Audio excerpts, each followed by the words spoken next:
खामियों को हम तलाश सकें, इसलिए यहाँ पर हैं हम यहाँ ना।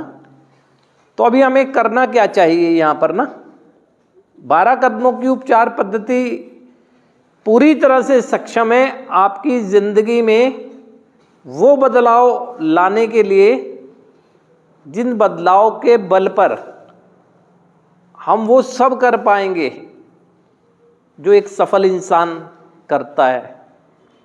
अभी तो असफलता ही है हमारे हाथ में ना। तो हमें 2 चीज़ों पर यहाँ पर ध्यान देना ज़्यादा चाहिए। एक तो इस बात पर ध्यान देने की ज़रूरत ज़्यादा है हमें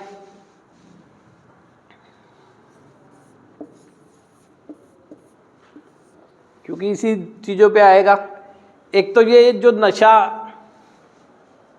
वाली बात है, इस पर ध्यान देने की ज़रूरत है क्योंकि ये हमारे माइंड को हाईजैक कर लेता है।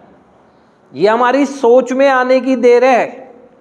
हमने इसका इस्तेमाल किया हो या ना किया हो, जब तक इस्तेमाल नहीं कर लेंगे तब तक हम कोई दूसरा काम नहीं सोच सकते, नहीं करते। ये हम सबके अनुभव है कि एक बार हमारे मस्तिष्क में विचार आ गया कि हमें नशा करना है तो उसके साथ कोई दूसरा विचार नहीं आ सकता है कि हमें काम करना है या कोई जिम्मेदारी है जिसे निभाना है या कुछ नहीं। प्राथमिकता यही हो जाता है। ऐसा क्यों होता है, एक तो हमें ये समझना है क्योंकि इससे दूर रहेगा हमारा मस्तिष्क तो हमारे नियंत्रण में रहेगा। हमारे नियंत्रण में रहेगा जैसे कि आज के दिन है, हम में से किसी की सोच अभी इधर नहीं जा रही है। और उसके बाद फिर अपने आप को हमें समझना है जिसके ट्रीटमेंट के लिए यहाँ पर है बीमारी, कि हमें क्यों बीमार कहा जा रहा है या क्या है हमें बीमारी,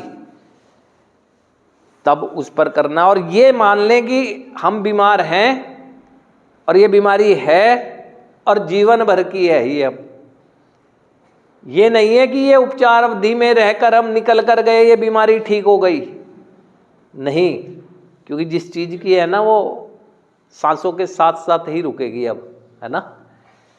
तो सबसे पहला काम ये, जिसे समझाने का पूरी तरह से काम करता है पहला कदम। इसीलिए कहा जाता है कि बहुत ज़रूरी से, बहुत ध्यानपूर्वक, ईमानदारी से पहला कदम रखें, मजबूती से रखें, ऐसे रखें कि आपके कदमों के निशान आपको दिखें।